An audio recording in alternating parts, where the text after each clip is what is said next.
Hello, everyone, and welcome to this keynote conversation, the second keynote of the AusSTS 2021 workshop. And this year, the Australasian workshop is a multi-sited gathering with nodes in Melbourne, Sydney, Darwin, and Wellington. The workshop is sponsored by the Deakin Science and Society Network, the Emerging Technologies Research Lab at Monash University, the Australian Academy of Sciences National Committee for History and Philosophy of Science, Top End STS and the Northern Institute at Charles Darwin University, the Centre for Social Research in Health at UNSW, and the Centre for Science in Society at Victoria University of Wellington, a veritable assemblage of funders. So thank you to all of our funders. My name is Kiran Pienaar, and I'm a lecturer in sociology at Deakin University. I'm also a member of the Science and Society Network, which is an initiative to support interdisciplinary research. And I'd like to begin this session by acknowledging the traditional owners of the land on which I'm based in Melbourne, Australia, the Wurundjeri people of the Kulin Nation. I thank them for their generous hospitality and acknowledge that they have never ceded sovereignty. I'd also like to pay my respects and acknowledge the Indigenous traditional owners and First People of all the places that you are listening from. As I mentioned, this keynote marks the second keynote event of the third Australasian STS workshop. Some of you may have attended Michelle Murphy's keynote yesterday. The first workshop was held in 2019. And an incredible crew have organised this multi-sited event that is happening both online and in person across multiple places and platforms. It's really quite impressive and dazzling. There's a whole lot of magic happening behind the scenes. So let me take this moment to publicly acknowledge the host of people who've jointly made this event materialise. Tao Fan, Emma Cabal, Michaela Spencer, Mia Harrison, Max Saul, Kathy Bao, Daniti Bawat, Kari Lancaster, Jennifer MacDonald, Kirsty Howie, Courtney Addison, Sophie Adams, and Matthew Kearns. As you can see from this list, it really has been a joint effort. And as we might say, to recall the workshop theme, an assemblage of situated practices. Now, just so we all know what's ahead, I just want to give you a quick rundown of the structure for this event. In a moment, I'll introduce our speakers, and they're going to share their insights and experiences with us in a conversation format. So it's a bit different from a traditional keynote, and I'll be facilitating the initial discussion, and we've invited our speakers to reflect on some questions. And then what we'll do is move to some discussion and Q&A from the audience. So I'll be chairing the discussion here on Zoom, and then my colleague Tao will be moderating the YouTube live chat. And we're really keen to engage with your questions. So you can either post questions into the YouTube chat, or you can send them to us on Twitter. And we've got the Twitter handle up on the slide. It's AusSTSgrad, or you can use the hashtag AusSTS2021. So, well, without further ado, it's my absolute pleasure to introduce our speakers today. Dr. Ann Galloway is Associate Professor in Design for Social Innovation and founder of the More Than Human Lab at Victoria University of Wellington. Ann is a multi-species anthropologist and speculative design ethnographer. Her work focuses on farmed animal life in all its complexity, and she writes and speaks regularly on human-animal relations and creative research methods. More importantly, Anne keeps a small flock of rare breed sheep that has transformed her research and everyday life in ways she never imagined. And I'm sure Anne will share some of her insights and experiences with her flock of sheep during our discussion. Dr. Kane Race, who you can see on the screen, is Professor of Gender and Cultural Studies at the University of Sydney. He began work as an HIV social scientist when combination antiretroviral therapy was introduced to treat the disease in 1996. He has explored the impact of this event on HIV prevention practices and gay culture in work spanning the fields of HIV research, sociology, and queer and cultural studies. He's also interested in the politics of drugs and is the author of Pleasure-Consuming Medicine, The Queer Politics of Drugs, and The Gay Science, Intimate Experiments with the Problem of HIV. So welcome to you both, and thank you so much for joining us today to share your insights and experiences. I guess just to start off with, and to give us a sense of your work, can you tell us about your research journeys and how you came to situate your work in STS? And I might ask you to start, Kane, and then we'll move to Anne. Thanks very much, Kiran. And thanks also to the organisers for inviting me to have this conversation with Kiran and Anne. It's a real honour, and thanks also for the incredible work you've done pulling this multi-sited conference together. So I began my trajectory as a researcher at what was then called the National Centre in HIV Social Research. It's now the Centre for Social Research in Health. Back in 1997, I had bachelor's degrees in arts and law and a keen interest in the cultural analysis of HIV, but actually very little experience of STS or even empirical social science. I had engaged with Donna Haraway's extraordinary work on situated knowledge and the biopolitics of postmodern bodies in my honours thesis. And I remember finding it really enigmatic and exciting because it modelled the possibility of engaging with science as an embodied practice and as a cultural practice. Thinking about my first job, I really spent my first few years in the HIV sector wandering around scientific conferences, wondering what on earth was going on. So the genres and practices of HIV science had an organising logic that was really completely unfamiliar to me because I was mainly trained in humanities research. And I quickly worked out that really the only way I was going to survive in my new job was to adopt something like an ethnographic relation to the field, to become familiar with its organising logics while taking advantage of my estrangement from them, my unfamiliarity with them, to question why things worked the way they did and not in other ways. And I say ethnography, but I don't think I really knew what I was looking for. When I started reading Latour, the work of Latour and Moll and other actor network theorists and material semioticians, much later in 2009, I found some inspiration in their ethnographic attention to the making of associations. And I began to sort of notice certain things in the field.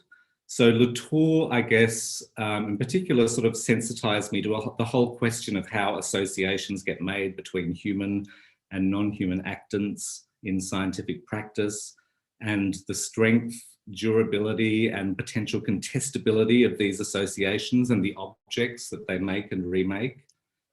I'd already begun exploring how new HIV tests and treatments could be used to destabilise prevailing definitions of risk behaviour. And I think STS really helped me see this process and the politics of knowledge it entails as something worth writing about and thinking about a little bit more explicitly. Thank you so much, Kane. Thanks for sharing that, particularly in relation to your own work.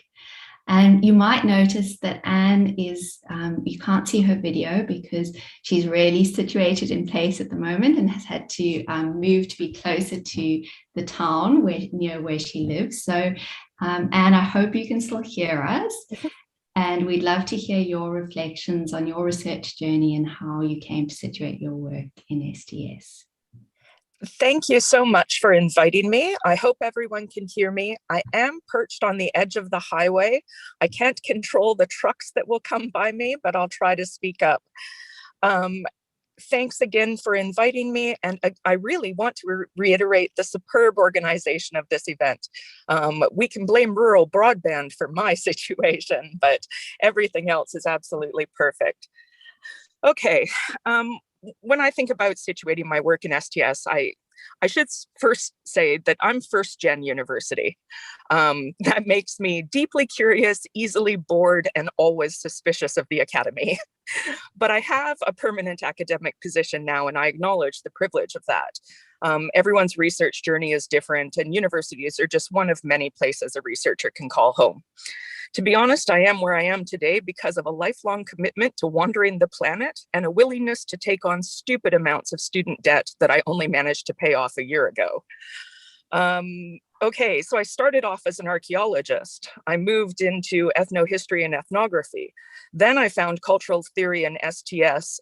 And that's when I was first introduced to the idea that knowledge is made, it's produced, it's created. And then that led me into creative research practice. So my degrees are in anthropology and sociology, but I've taught design ethnography and speculative design for the past decade, and that's shaped my research as well. I think that mostly what I can say is that the constant element over time is, first, I have a deep love of storytelling. But mostly, I have a fierce loyalty to lived experience, embodied knowledge, and additive empiricism. Oh, that's a beautiful segue. Thank you, Anne. And I love the idea of being deeply curious, easily bored, and deeply suspicious of the academy. Maybe those attributes we should all cultivate to varying degrees. I think they're important to STS scholars. So thank you both also for your candor in sharing your research journeys. Returning again to the workshop theme of situated practice, can you describe or share with us a little bit how you situate yourselves as subjects in your research? You've touched on this, but maybe if you could elaborate. And we'll start again with you, Kane, if you don't mind. So how do you situate yourself as subjects in your research? So I guess, thanks, Kiran. My approach to the field of HIV prevention, which I elaborated in the Gay Science, really draws its energy from the tension that consists in inhabiting contradictory or countervailing situations. And in the case of this project, that was that of the HIV researcher researching gay men's risk practices, and then that of the gay man who routinely engages in many of the said risk practices. So I guess, you know, I draw my energy from those two different situations. I don't want to say that those situations are stable either way. I mean, I think that, you know, both of those situations are in a state of becoming in response to developments in gay culture, in the field, and so on. And I try and find what is queer and contradictory about some of the knowledges that are produced and circulate at each of these sites. And I try to make the most of the paradoxes, insights, absurdities, and friction that inhabiting these slantwise positions generates. I think in the case of that project, there was something quite useful and generative for my purposes in shuttling between these positions. So in the domain of public health, especially HIV prevention, research tends to fixate on risk in a way that ends up totalizing the practices of at-risk populations and pathologizing them. As a participant and a participant observer in some of the sexual and drug-taking cultures that are the object of behavioural and epidemiological research, I've often leveraged my insider position to help elucidate some of the practical logics that inform what HIV scientists would otherwise take to be risk, or a predictor of infection or addiction or morbid danger. So I think it's about sort of mobilizing those tensions in a lot of my work. Thanks, Kane. Can you say a little bit more about some of your journal work in relation to like negotiated safety and zero sorting, just to give an example, I guess, of how you've rethought those logics of risk that really are so deeply embedded in epidemiological research? Yes, so I mean, for example, social scientists, I mean, that's a really good question, Kiran. So social and behavioural scientists might, for example, count the simple act of sex without condoms in the context of sex between men as risk.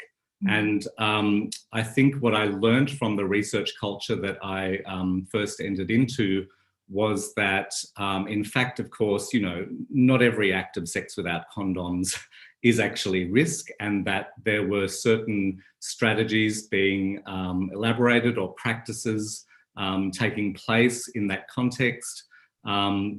If you paid attention to the situations in which it took place, that could actually make that practice safer. And so in that sense, it's really about participating in different situations in which that practice would be taking place, but seeing the steps taken, I suppose, to actually make what was thought to be risk or danger actually, perfectly safe. Yeah, great. Thanks, Kane. And also acknowledging the agency of the participants and their embodied knowledges and the logics at work that might not be immediately visible, paying attention to those. That's right. Yeah, that's great. All right. Anne, would you like to share with us how you situate yourself as a subject in your research? Oh, absolutely. I'll focus on the most significant move that I've made in the past decade of my career. And that's the day I brought my fieldwork home, the day I chose to join the ranks of sheep farmer, albeit at a much smaller scale and without it being my primary source of income. But during the first 5 years or so of my research, I noticed more and more certain opposition to animal farming at large, without a corresponding understanding of the wide range of uncertain practices that I had witnessed on the ground.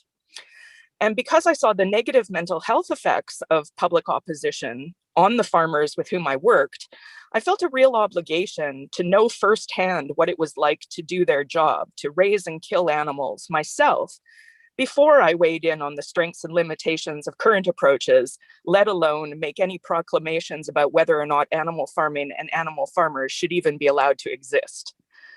I also needed to be invested in the outcome of any research recommendations so that I would never ask a research participant to take a risk or suffer a blow alone. So for me, all of this means that it's important to me to be part of what I study and critique, to never consider myself separate from, and especially not morally superior to those with whom I work. After all, these are the people who've enabled any academic successes I've had and any positive reputation I've achieved. We're interconnected and interdependent in so many ways, and for that, I'm genuinely grateful. Thank you, Anne. And I love the way you're so intimately entangled. I think you're demonstrating the kind of ethics of care, both you and Kane, and your intimate entanglements with your research, and the acknowledgement of the ethical dimensions that, when we're engaging in research, we're always changing the world, changing realities in particular ways, and we have an ethical responsibility to think about how we engage and on what terms. So that's kind of a nice segue to the next question, which is really about place, I guess. And it's particularly apposite, given that you're not perched on the edge of a highway. And I think Kane is hopefully ensconced comfortably at home or in his office by the looks of things. But both of you are working in very specific geographic contexts. So Kane, your work explores the dynamics of chemsex, gay sexualities and practices, and the social dimensions of HIV, as you've mentioned. And the work and the topics themselves are firmly located in Sydney, Australia's queer capital. And Anne, your work explores human-animal relations and design for more than human worlds. And as you've described, you draw on the case study of sheep farming in New Zealand and your own experience as a shepherd to a flock of sheep. And so that's arguably a quintessentially New Zealand topic, just as Kane's work is so clearly situated in Sydney's rich gay culture. So I'm wondering, and I think let's start with you here, Anne, if you can talk a bit about the role of place in orienting your work, and maybe also share with us some of the kind of local specificities or the regional specificities that shape your work. Oh, definitely. I mean, all of my work on human-animal relations is 100% in and of Aoteroa, New Zealand. I mean, I wouldn't have chosen sheep to study if I hadn't found myself here. And without living with them every day, I wouldn't have come to understand the importance of place as deeply as I have. On one level, what's more colonial than sheep farming on stolen indigenous land that wasn't even home to any land mammals except bats? The sheep that I breed and raise are a feral endemic breed. They were left in the Marlborough Sounds on an island in the early 1800s. They originally would have come from American flocks. Their ancestors are Gulf Coast native sheep. But the Arapawa sheep is of Aoteroa, New Zealand. It is a result of colonization and it's found nowhere else. I am also part of a colonization process, and I chose sheep that were more like me than I chose the classic English breeds that were brought in, or even the breeds that were created to be sort of New Zealand sheep, like the Corriedale. But my task now is to figure out what it means to live well here on this land with these animals. I know farms from the top to the bottom of both islands, and each one of them is different because of where they are. My farm is no different from anyone else's in that regard. Yeah, thank you, Anne. Wow.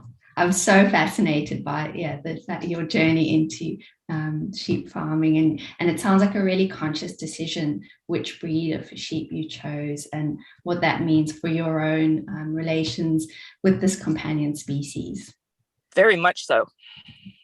Thank you. Kane, would you like to respond and share with us the role of place in orienting your work? Very different context to Anne's, but no less situated. Yeah, I mean, thanks, Kiran. I think, I got a little stuck on this question because I have to say that some of the practices that I'm concerned with, which sort of occur at the intersection of digital technologies, hookup apps, certain medications being available. Now, obviously, these are all quite specifically available in specific locations. But for example, you could find a fairly shared set of sexual scripts in Sydney as you do in London, or urban centres, specifically in London or New York or San Francisco. So in that sense, some of the practices are not sort of bound by traditional sort of understandings of place.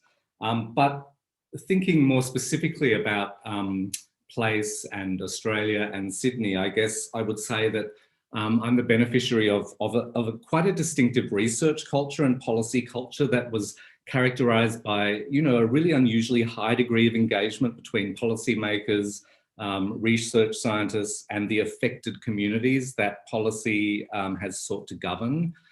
So I'm referring here to the much vaunted partnership approach to HIV/AIDS that was set up by Neil Blewett, the Minister for the Health, Bill Botel, and many others in the 1980s in Australia, that involved funding organisations drawn from and representing affected communities to participate in the policymaking process. And I think what this meant in practice is that social scientific interpretations of the data that they had collected had to be argued for in really quite lively hybrid forums. And what really impressed me most about some of these forums and sort of the practices of my research colleagues was the extent to which practitioners of various persuasions, from community, from government, from medicine, activists, and all sorts of oddbods actually were actively enrolled in methodological and interpretative debate about survey findings. Nothing is predictable about scientific findings. Everything depends on the local interjections and the practical interactions that shape the process of constructing them. These interactions shape what comes to matter in the process of scientific analysis. And I think what sort of distinguished the research culture that I entered into in Sydney, Australia, and Australia, I think more generally, was its preparedness to draw on these encounters and affirm the insights they generated to make social science stronger by drawing in more realities. So I'm not really sure if I'm describing like a place or a time, but I think also the kind of performative and interjective and irreverent culture associated with the emergence of visible sexual communities in places like Sydney over the 1980s had a lot to do with it, because it made a value of challenging certain moral and scientific orthodoxies that I think, Australian HIV social researchers were open to and went with, and that I think my own work has been encouraged and emboldened by as well. Thank you, Kane. And this is specifically at the National Centre for HIV? Yes. Have I got the name right? Yes, Yeah. director in social research. Yeah. And was that, my understanding was that it was really like a trailblazer in that respect, in terms of the partnerships and engaging with communities on their terms. And it really led the way in social research on HIV. Would that be a fair assessment? Yeah, I mean, I think another important element of this, because I think that, you know, community was certainly involved in other, you know, gay centres around the world. But I think there's something about, you know, I think the centre researchers adopted a sort of unapologetically social approach to research and to interpretation, which was quite different from the kind of psychological individualism that characterised, for example, a lot of US research. And so there was something about this that meant that the researchers were much more open to the interpretation of data as a kind of, you know, interjected social kind of process. Yeah, great. Thanks, Kane. And I love the idea of irreverence, along with Anne's suggestion for being deeply curious and suspicious and maybe cultivating kind of humble irreverence is also a good attribute to consider. All right, turning to questions of method. And again, just to recall the workshop theme, can you share with us what kind of methods you use to enact situated practices of research? So Anne, I'll invite you to go first. What kind of methods do you use in relation to your research and the kind of situated practices that you engage? Thanks, Kiran. I think that honestly, I'm an ethnographer through and through, and I highly rate participant observation as my primary method, and it allows me to get at what I want. So because I'm a bit obsessed with life and death and the full experience of each, the only other method I know that can compete in that space, you know, compete with participant observation, is creative practice. I always remember Sergei Korolov's comment when he was leading the Soviet space program that they should have sent a poet, not a pilot. And I kind of wanted to be both. And both participant observation and creative practice require attention to those material and embodied relations that I've been alluding to. And I think that both are generative and capacious in unique and beautiful ways. Now, for me, I still believe in the power of description, and I deliberately avoid prescription, maybe in spite of or because of this being fundamentally at odds with a culture that is forever future gazing and often moralizing. Yeah.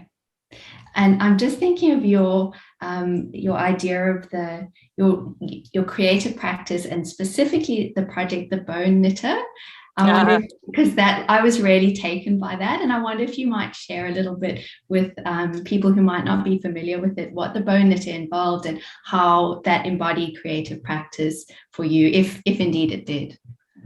Oh, definitely. The bone knitter was part of a larger project that I did in 2013 called Counting Sheep, and our job was to imagine what New Zealand merino sheep, wool, meat, milk, whatever we were going to use with it, how it might be integrated into the Internet of Things. And we designed a range of speculations ranging from, you know, purely fantastical to vaguely plausible. And then in the end, I chose one that I considered sort of anti-technological. And the bone knitter was the low-tech version of all of these highly futuristic speculative designs that we'd come up with. And the bone knitter is very simply modeled on an old knitting machine, and it's made out of wood, and it has a whole bunch of knitting needles, and you thread yarn into it, and it will be hand cranked to slowly knit a 3-layer cast around any broken bone.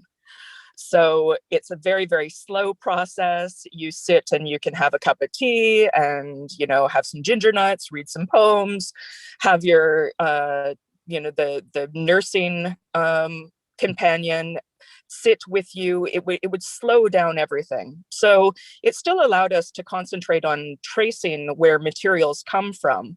But the entire purpose of that design was to redefine the future of technology and to create something that literally has no place in our world.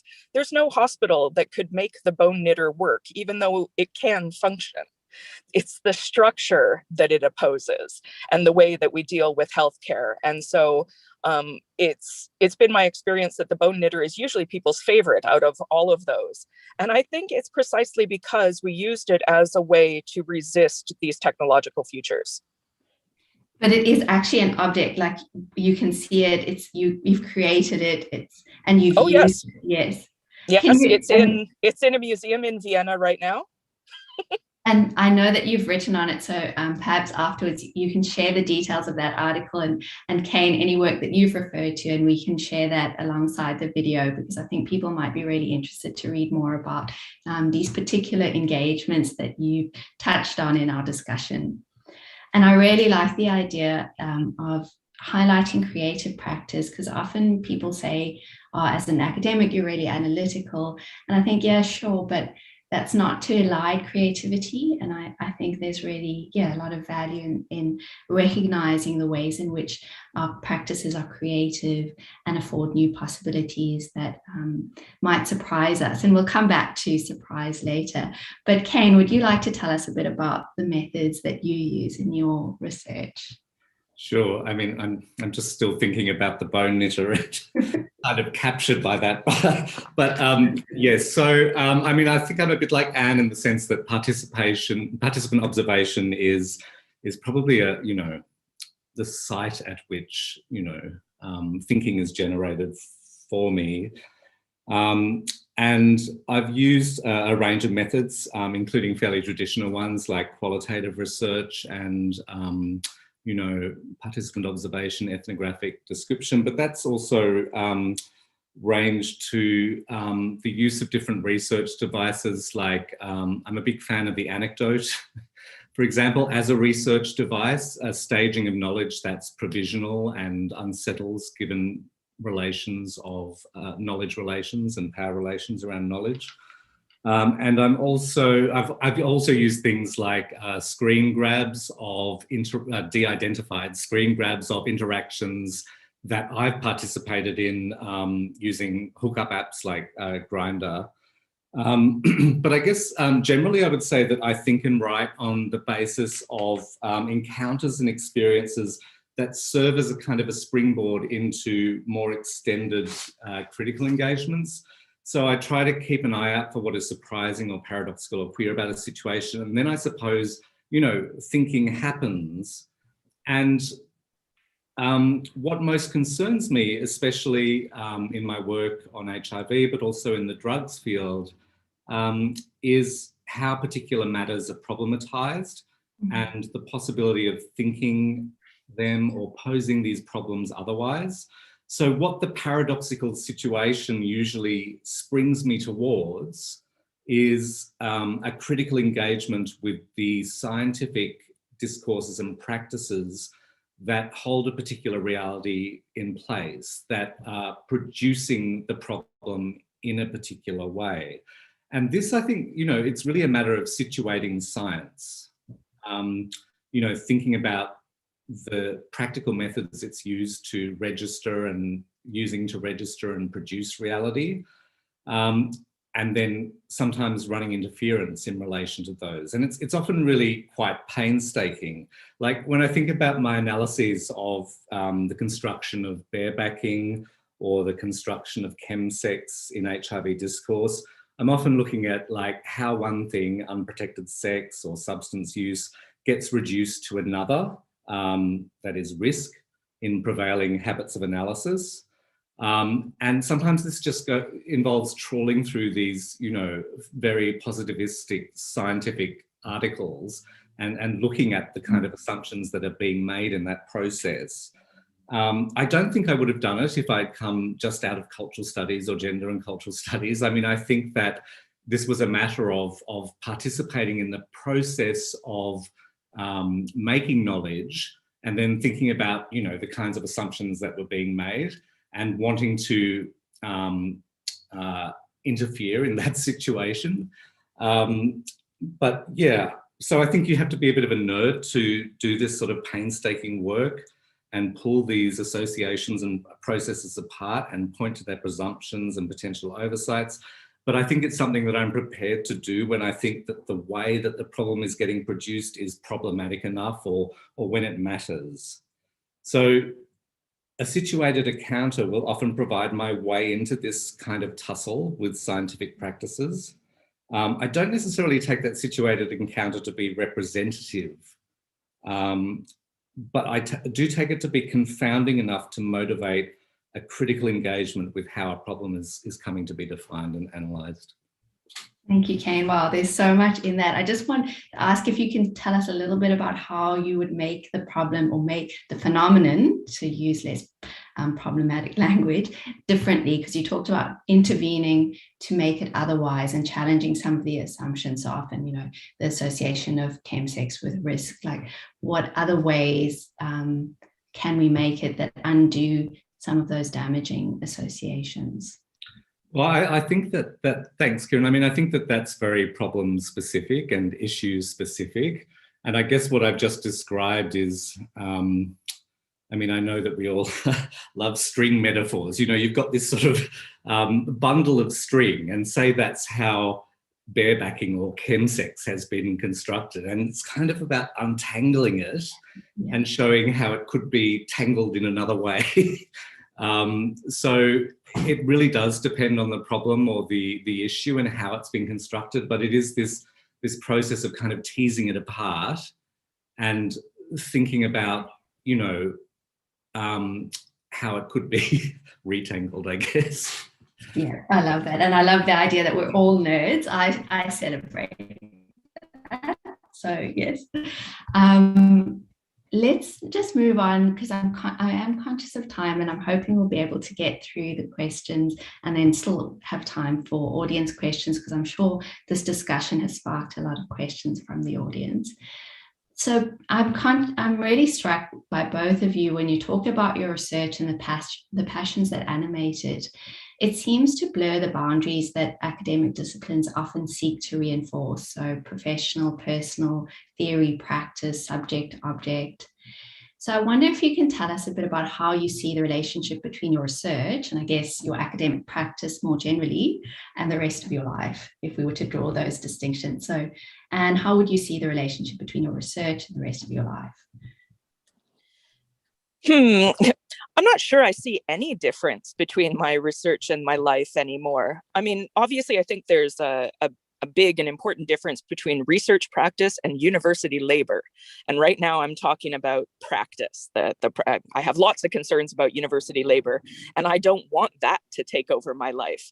But I've worked hard to blur the boundary between my research practice and my life ethics. I mean, what good does it do to demand a better world and not try to already live it to the best of one's ability? So my way of living with sheep is a direct response to the highly technologized and big S science that comes into commercial sheep breeding. It's an incredibly complex combination of science, technology, capitalism. I wouldn't go so far as to say that I'm anti-science in my approach. I mean, I use antibiotics if my animal is ill. There's no resistance in that regard, but how I take care of my land, the fertilizers I use, the feed that I provide, the breed that I've chosen, which is not commercially viable because it doesn't produce fast enough. It's all been a conscientious decision to see if I could actually live otherwise from what I was studying, to take everything that I saw that was good and keep that up and try to experiment with living some other way. So for me, certainty and purity are enemies of my very being. So I've worked hard to sort of let go of that, and letting go of purity and certainty felt like an act of real hope. It was an openness to being alive with others in all of the mess that brings. I believe that staying with the trouble should be taken quite literally, but never lightly or inconsiderately. I don't avoid accountability in this blurring, but I am here to challenge the belief that there's only one right way to live. So this experiencing and trying to live my politics and my ethics as an experiment, not as a prescription for others, but as a way to respond to the conditions that I've seen and to try living with sheep in a different way, has been very, very much part of what I do. And I'm grateful that I no longer really know the difference between a farm that I study and the animals that I live with. Oh, thank you, Anne. And I wonder if you could tell us a little bit, if you don't mind, because I don't know very much about sheep farming, what would a day, I don't know if there's an average day, but what is a day with living with your sheep, doing the academic work, doing them together? What does that look like? Like, how do they inform each other? Well, I mean, I have to take care of my sheep every day because they're animals that I live with, and well, just like feeding your cat or your flatmate. I mean, it's just, you take care of everyone and everybody takes care of you. So there's that really basic everyday life thing that happens. But, I still go away to do field work. Over the years, I've become friends with some of my research participants. So in August, I'll go to one of the farms that I studied years ago, and I help with lambing season because she has 6,000 sheep and I have 6. And the experience of lambing at home is very different from lambing on her farm. So I still go out, and I love feeling the difference and experiencing the difference. And I love coming home to mine and seeing how different it is, and yet how completely identical it is at the same time. And it forces me to move between scales to recognize what is the same and what has to be different, what we choose to keep the same and what we make different. I enjoy that negotiation, and it always comes from a place of being deeply embedded in it. So whatever happens to others happens to me as well. Yeah. Thank you, Anne. I'm sure that this has already sparked many questions for people. So I'll invite those shortly. But Kane, would you like to comment on how you see your research and the rest of your life? I mean, I think like Anne, my first response to this was, well, I'm not sure that I have a life. Independent of my academic practice, at least, the research aspects. I mean, I really like what Anne was saying about living a life experimentally, being embedded in the same sort of situation as many of the those who are part of the sort of part of the research object, but also not being prescriptive. I mean, that really resonated with me. Mm-hmm. Yeah, I mean, I guess like a lot of cultural studies scholars and a lot of science and technology studies scholars, I guess, I started engaging with cultural and critical theories in order to make sense of the world that was pressing upon me. As soon as you start to appreciate that the world is getting produced through knowledge practices, participating in this process really comes to matter. I have been involved in research that was less personally invested, which was really rewarding. So my collaboration with Gay Hawkins and Emily Potter on the emergence of markets in bottled water, a big change from sex and drugs, I have to say. And this was a fantastic collaboration from which I learned a great deal. It was also the occasion for my first in-depth engagement with STS literature on things like markets, consumption, practices, and so on. But even in this space, you do find yourself thinking with your body. I mean, how could you not, right? In order to think about the emergence and transformation of mundane habits, in this case, drinking practices. So I would say that a lot of the ideas and approaches that we developed in that project actually informed my work in the gay science. The way in which objects and technologies play an active part in the formation of new practices became a really key focus of later chapters in that work. So even when there was, you know, a little bit more distance between my research and the rest of my life, I mean, actually, of course, you know, bottled water is in my life, but it didn't feel as pressing upon me. But even when there was a bit more distance, I couldn't help myself. You know, my conceptual engagements reconfigured or made me think differently about a whole range of intimate practices, their emergence and their disappearance. And I'm sure that you don't look at bottled water the same way. And I love the title of that book, Frequent Sipping. Oh, there it is. But it's not bottled.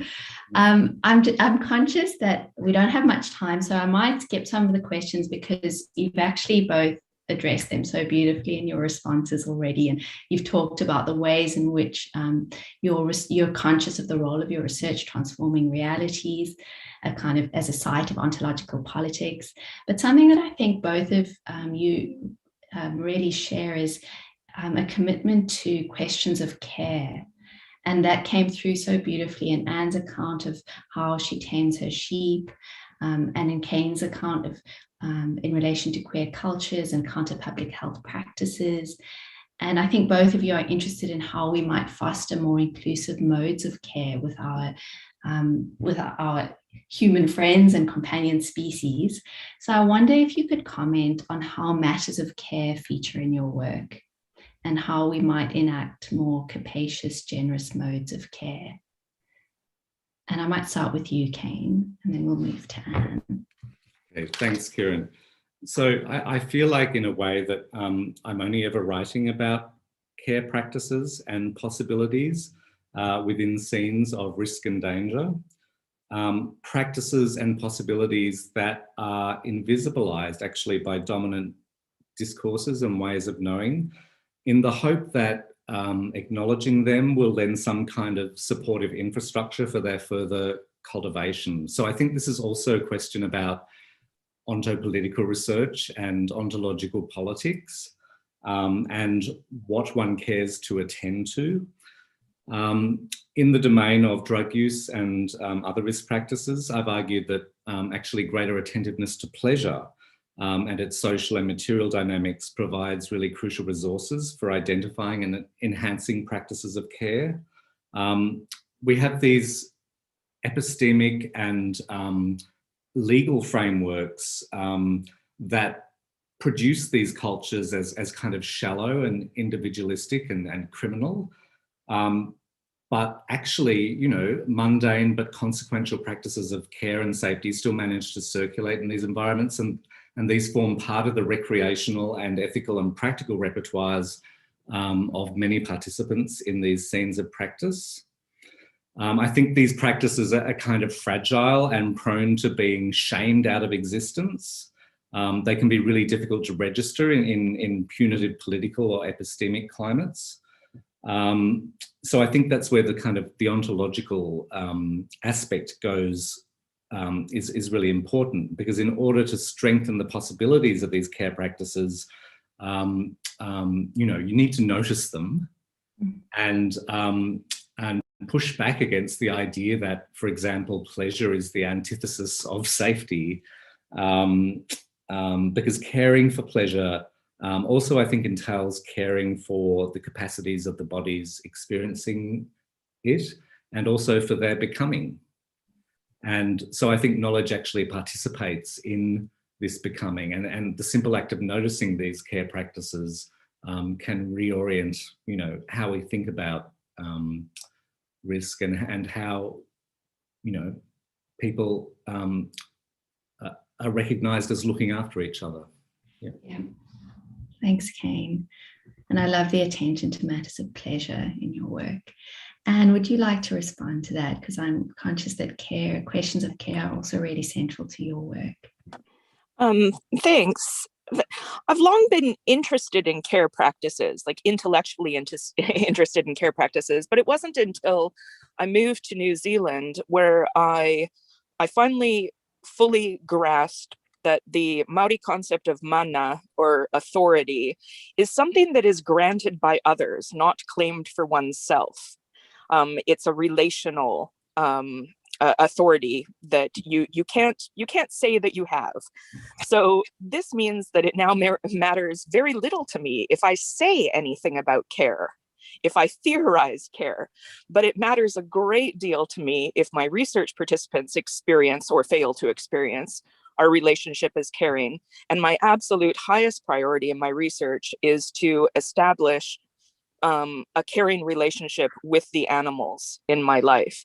So I worry sometimes that when academics become so concerned with theorizing what we see, I think we risk forgetting to care about what we actually do with others every day. Yeah, thank you, Anne. That's such an important reminder, and so beautifully put. I am conscious that we're on 10:23 and we've got a few questions in the chat.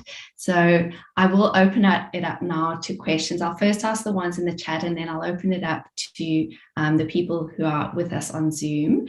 And I believe the questions from the chat are for those of you listening on YouTube. So thank you for your engagement.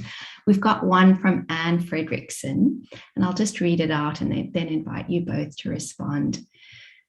I was really taken by Anne's commitment to the power of description, and I was wondering if she and Kane could talk a bit more about what they see as powerful in that practice. So your commitment to the power of description. Particularly, I'm wondering how description resists the terrible and terribly rude, when I think about it, question that many researchers receive in response to deep description. That is the question of so what? So yeah, can you comment on your commitment to the power of description and how this might be a powerful practice? Either of you, whoever feels like jumping in first. Well, I can start off quickly. It's such a good question. And I'm going to be a bit flippant and say that when people ask me, so what? The conversation's over. If they don't get at all what we might gain from description, then there's really not a rich conversation to be had here. For me, description is so very important because it conveys experience. Anyone can disagree with someone else's politics or ethics, but I don't see how any of us can disagree with somebody else's experience of something. To describe what we see and we do and we feel is the very closest we will ever get to anything essential. I'm not an essentialist, but I'm interested in the truthfulness of it. So if a participant tells me that my interpretation of their words or actions or experiences doesn't resonate, or that I've got it all wrong, then I believe it's my responsibility to try again and to genuinely understand and represent them in a way that's ultimately truthful to them and to my experience with them. This describing is the core of additive empiricism as well. My goal isn't to reduce our options to the point that we find a single truth that can be universalized, but to describe as many existing ways of already being that can provide hope that those alternate worlds are already here.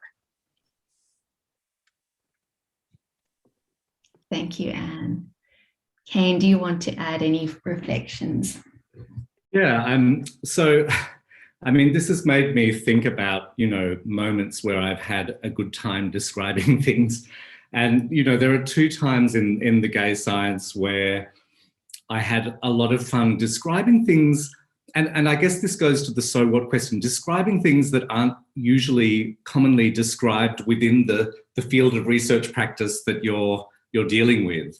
So one of those times was simply sort of describing some of the context of knowledge production and the kind of interjections you would get from doctors, sex workers, actually describing the sort of the processes of making policy-oriented knowledge and what that was like as an environment was a lot of fun. And part of the perverse fun of it was that nobody describes these things, right? And then the other, moment where I've had a lot of fun describing, and sort of the perversity of describing the scene has been part of the energy that I bring to that description, is in relation to all the kinds of practices that go on to the side of sex, in relation to online hookups and chemsex encounters. So, in a lot of the research, there is a focus on actually the dynamics of the sexual act itself, whether it's protected or unprotected. And I just had a lot of fun describing all the kind of ancillary and lateral relations that go on, and what people do in this space, and some of which have nothing to do with sex and are more about being glued to an iPhone.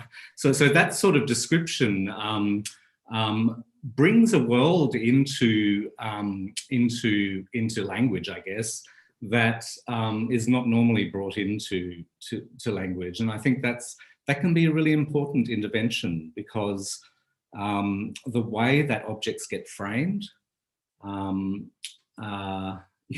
really matters, and playing with those frames, at least for me, has been, a source of fun, actually.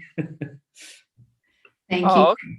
Can I intervene and say I'm so jealous that it's fun for you? Because I'm just going to give a very small example of what I would consider to be a completely parallel process in my own work that is not fun at all. So, for example, many people have very clear opinions on whether it is right or wrong to kill an animal.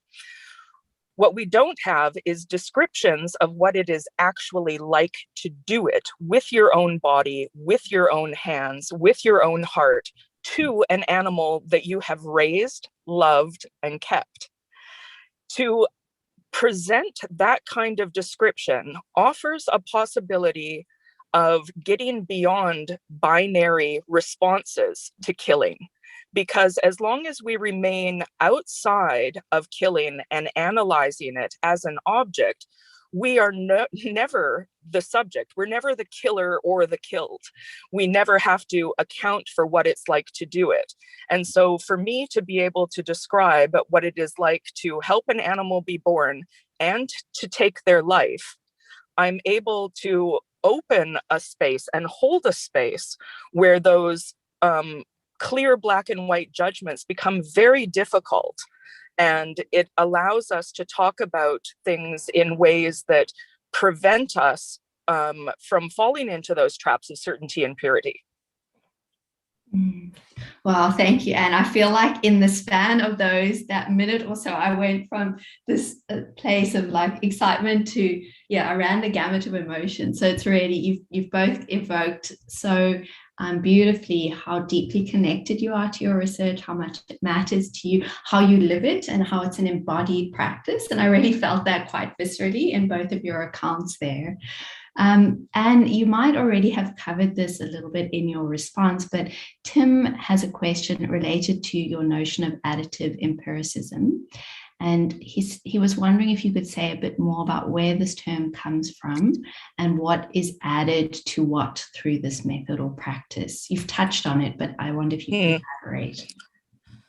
It comes from what would animals say if we ask the right questions? And Latour and Desprez talk about the possibility of, or rather the difference between reductive and additive empiricism. So a lot of scientific knowledge production is reductively empiricist. The goal is to reduce anomalies and reduce false claims until we reach the capital T truth, like I said earlier. And the idea of collecting more and more stories of how it is simultaneously undermines claims to universality, but provides all the evidence that we need for situated knowledge, and again, helps support in my practice the idea that the answer is always it depends. And it depends on where, when, and how many stories we're willing to accept as evidence that something is going on and that it can or cannot be many ways. So for me, I use it as, in part, justification for collecting as many stories as I can, but also as a form of comfort in terms of the more stories I collect, the harder it is for me to give you a definitive answer, and it becomes absolutely impossible for me to tell you what to do. And that's a beautiful example of staying with the trouble, I think, and sitting in that discomfort of multiplicity, because I don't know, but for me, sometimes multiplicity is a really uncomfortable place to inhabit. So thank you. It is an uncomfortable place, and never underestimate how some people will interpret it as an unpleasant moral flexibility on your part. Yeah, very well put. Thank you, Anne. A question from Henrietta Byrne for Kane. And then I'll turn to one for both of you. Henrietta asks, Kane, do you have any advice for when the idea of intervening or interjecting in the face of harmful scientific constructions feels really hard or impossible? So any advice for when it's really hard to intervene in damaging or harmful scientific constructions? That's a hard one. I don't know. I'm thinking on my feet here. I've worked in a terrain where, scientific constructions of drug practice and sexual practice can be really pejorative. And so it's hard not to get upset by some of the things that researchers say when they're describing. I mean, you're either a fellow researcher or somebody whose lives and intimate practices they're describing. And I guess one piece of advice I would have, and I'm not sure how particular this is to the kinds of epistemic environments that, dominate the HIV field, but often actually it's a good practice to get a bit technical with them, in the sense that if they're constructing something scientifically in a particular way and you really object to the outcome, to the end product, then it's like, well, you actually need to ask them, how did you get there? How did could you tell me the logic by which you're making this into this? Have you considered that this could be this? So this is about sort of turning, the end result of a scientific construction into a process, and then trying to intervene at the level of process. And then it kind of becomes a technical matter that, it's not devoid of emotion or difficulty, but it's certainly a language that, scientists understand. And I don't know, that's the first thing that came into my head in response to that question. I'll share, other people may have other tips. I think it depends on the kind of impossibility that you're experiencing. I wonder, Anne, not to put you on the spot, but you're also intervening in harmful constructions in relation to human and more than human relations. And I wonder if you might have any tips for when it feels really hard, because you've described what it's like to talk about and to narrate what it feels like to kill an animal that you love. I'll share a story about painful procedures on farm. For the past 10 years, I have watched what I can only describe to you as what I consider to be ungodly practices. I have seen the animal I love most in the world hurt in ways that I can barely wrap my head around. I've also worked very hard to understand why it happens that way, how it could happen otherwise, and I've participated in that harm myself so that I could figure out how to do it better. Everything about that is awful. One day I was on farm and we were docking tails on lambs. We had 500 lambs to do that day, so we were moving at speed. One of the lamb's tails wasn't cauterized well when it was cut, and it sprayed blood everywhere. I was holding the lamb. It distressed me so much at that point that I screamed out to the farmer, "I fucking hate this." And I watched that human being in front of me completely shut down. I watched that person die a little in front of me. And it took until about 10 o'clock that night before they asked me if I hated them too. I hadn't realized the effect of my visceral reaction against the pain that those lambs were feeling would impact that person who had been doing it. I had been doing it. I couldn't figure out in that moment how to do it better. It was an accident, it was unavoidable, and it was still horrible. But years later, I know that this farmer docks those tails differently, and it's less painful.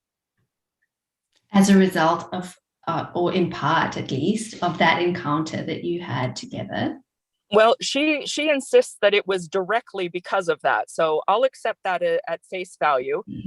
It's still not what I would consider best practice, but it phenomenally changed the way that she farmed. And so that kind of impact to me was well worth the horrible moment that allowed it to happen and become something else. Oh, thank you for sharing that story, Anne. There's a question from Alsha Lawson-Boyd that actually segues really nicely from that, because it deals with managing your own well-being. And Alsha asks, I deeply care for my practice precisely because I'm intimately entangled in it. This has come with its own challenges, particularly maintaining my mental well-being. Do you have any suggestions for managing the at times enormously painful entanglements? And I'll ask you to start, Anne, just because of that encounter that you just shared in that story, and then I'll turn to Kane. So any suggestions for managing the at times enormously painful entanglements? Well, first of all, let yourself cry. Let yourself feel every single bit of it. I believe that that's important.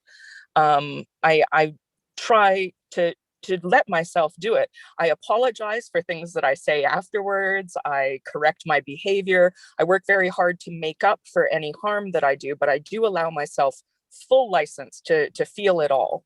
And oddly enough, my primary form of self-care or mental health, I mean, therapy aside, which I believe is good for all of us, by the way, not if you just have scary research, but for me, the way that I mostly take care of myself is to take care of my sheep.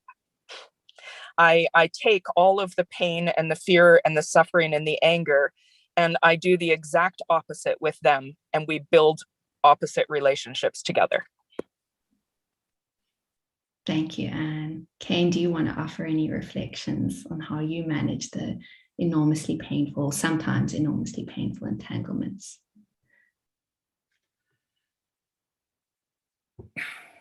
I don't know if I have any good advice to give.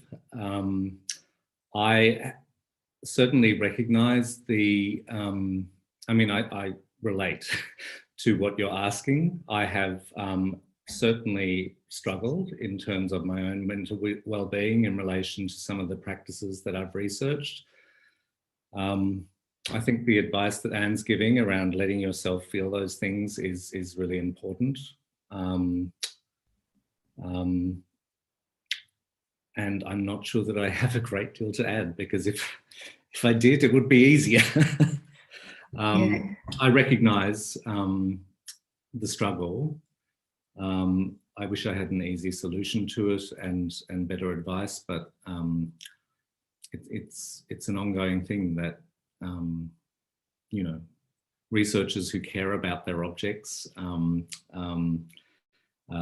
will be familiar with. Well, thank you both for sharing that. I'm sure I'm not the only one who feels this. I find it really refreshing to hear other scholars talk about these struggles and to be so candid, because I think often we excise emotion, and maybe it's part of our very problematic quest for neutrality and objectivity, even though we no, those are deeply problematic. Maybe there's some kind of internal investment in that. So to hear you talk so candidly about the struggles and the emotions and that it's hard and is really refreshing. And I guess I just want to thank you both for your candor. I have a question from Scott Webster. Could Anne elaborate on her situatedness within colonial processes, explicitly recognized as such by Anne in her practices with sheep, and how she navigates that on a personal ethical level? So, Anne, your situatedness within colonial practices and how you navigate that on a personal ethical level. You have touched on this early in the conversation, but if you'd like to elaborate. Thank you. That's a good question. I think that there's many possible answers to what one could do, and so I'll only discuss what I have done. And because I am a settler, because this is now my home, because I live here with sheep that both belong and don't belong, because I belong and don't belong, I seek to establish a relationship with the land, with the water, with the sky, with the animals that embodies Maori knowledge and practices. I try to take care of the place that is now mine and ours in a way that respects the first people whose feet hit the ground. And I'm always learning how to do it better. This is not something that I will complete. This is not something that can be easily resolved by saying, I shouldn't own this land and I shouldn't keep sheep. There are massive Maori investments in farming in this country. It is not something that can be dismissed as colonial and negative and therefore no good. There's an embeddedness and an interconnectedness that many people are struggling to find a way forward with. But because of where I work and who I work with and how we work, we follow what we call it comes from Latin American sociology and anthropology, senti pensante, a feeling thinking. And in doing so, we think with the ways that come from here. And so by approaching the way I take care of sheep and take care of my animals, the way that I disengage with the commercial process, because of the way I want to raise my animals, I've learned that if I follow the principles of Te Ao Maori and I establish different kinds of relationships, the current commercial infrastructure cannot accommodate that. So what it has done is help me identify what practices on the ground, policies, regulations, what businesses are possible. If we want to farm this way in the future, we have a lot of work to do, because I could never make a living farming the way that I believe honors all of these principles. Thank you, Anne. And Scott, I hope that answers your question. I think it offers a lot of food for thought. Thank you so much. I think this might be our final question, unless anyone has a burning question. And this is from Courtney in New Zealand. And Courtney says, I'm really struck by Anne's comment about theorizing getting in the way of actually caring for or coexisting with our participants.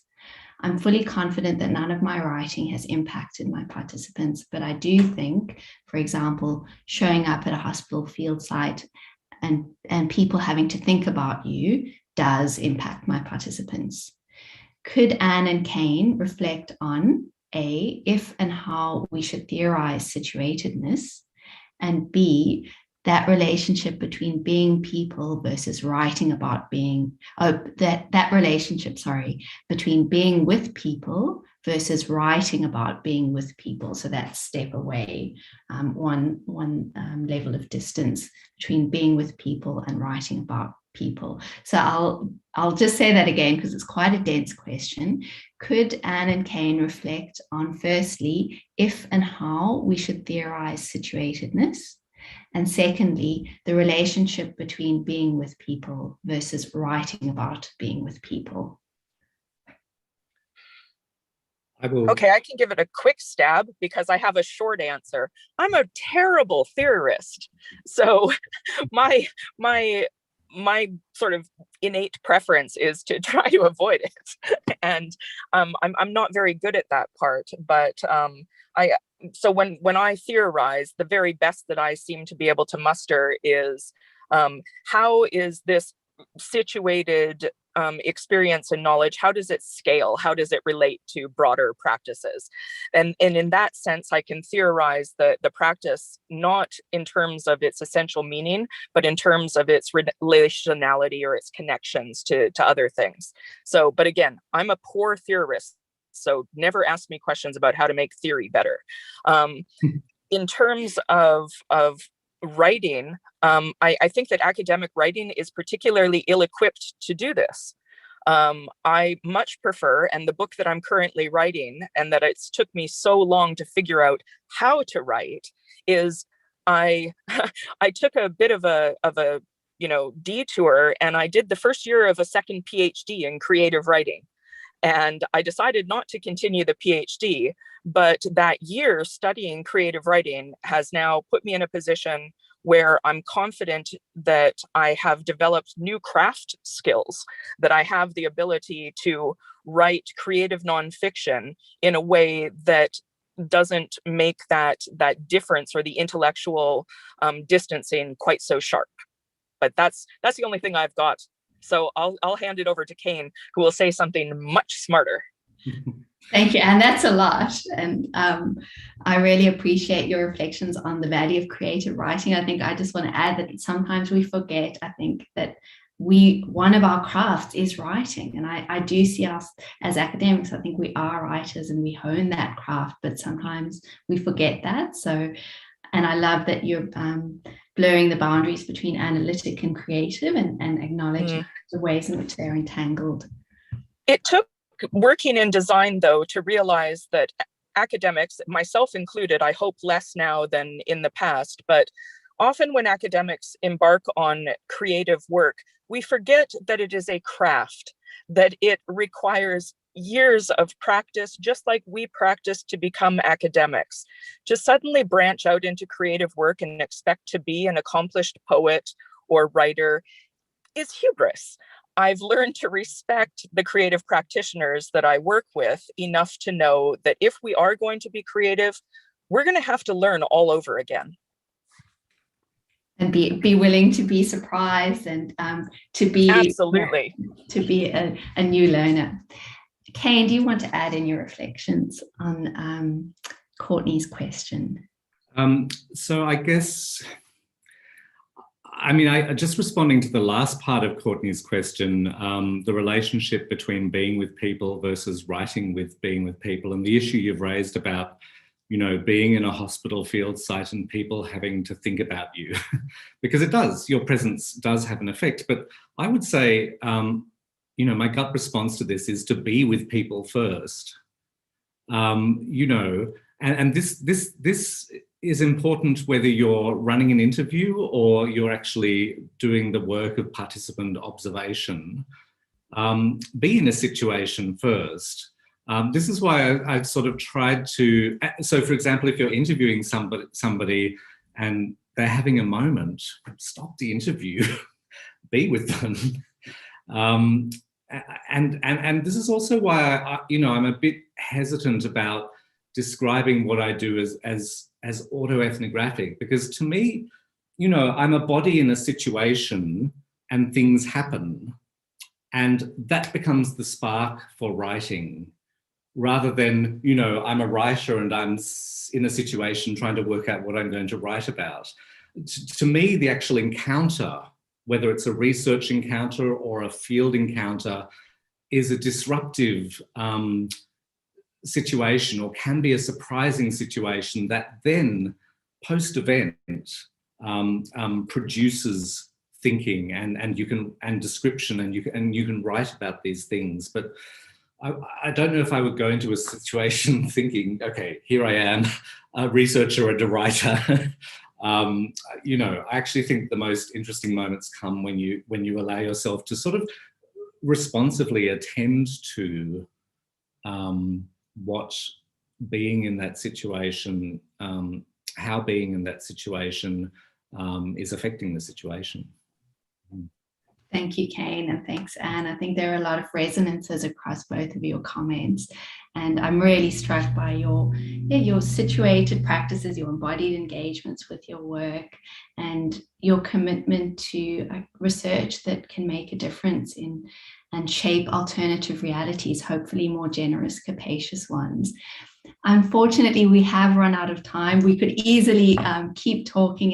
It's so lovely talking to you both. And thank you everyone on YouTube and on Zoom for engaging with this discussion and joining our keynote conversation. And really special thanks to Anne and Kane for their generous engagement and their candor in sharing their experiences and insights with us. I'd also like to acknowledge that they've spent quite a lot of time in the lead up to this event, shaping the questions and working with us to make this event successful. So I just want to thank them for their generosity. And I think you'll all agree, you can see that generosity on display in this discussion. So thank you both. And I'd also like to thank the organising committee across the various sites for their stellar work organising the event and making sure everything ran smoothly. I said to Tao, it's like there's this magic happening behind the scenes, and I just trust that it's in Tao's capable hands and it'll somehow work, and I believe it has. So thank you very much to Tao and to everyone who's been involved.